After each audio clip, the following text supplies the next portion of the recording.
These have never been seen in a Star Wars movie before in this form. Like, they've never been hung up like this. So, like, what the hell is this building, and why does it have Boba Fett stuff outside of it? Like, is Boba Fett going to be in this friggin' movie? So now there's a couple theories about this scene. Some people think that this is Maz Kanata's pirate castle, right? Now we saw Maz Kanata is the tiny little sort of goggle-wearing figure on the new poster that we got on Sunday night, which immediately became my iPhone wallpaper.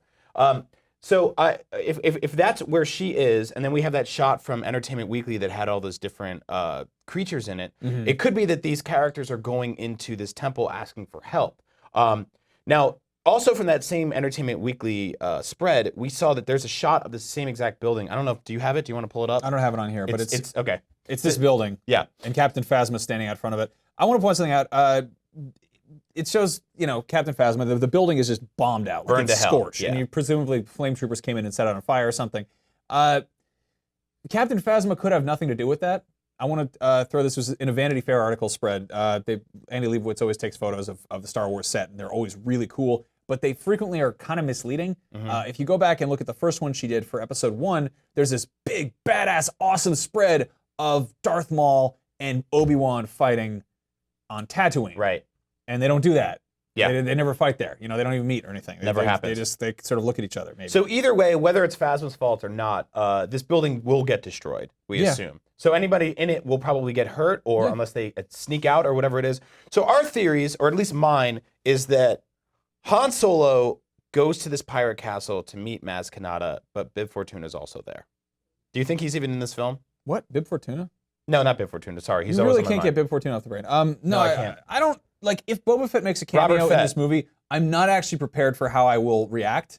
Like, I will probably start hopping up and down in my seat. Like, I will get really ridiculously, obscenely, stupidly, embarrassingly excited that they're like, hey, guess what? He's not dead in the Sarlacc pit, because kind of how things stand right now, they haven't really done anything to address that. There's one line in the only canon material post Return of the Jedi that's addressed Boba Fett in any sense is there's a nod to him in one of the most recent novels. Right. But it's seriously just like, hey, look, Mandalorian armor. Remember that Boba Fett guy? It's like not really much more than that. You've seen the movie Old School? Yeah. Okay, you know at the beginning when everyone's making fun of Jeremy Pivens, who's the dean, and they're like, didn't we throw you in a dumpster? And he's like, I got out.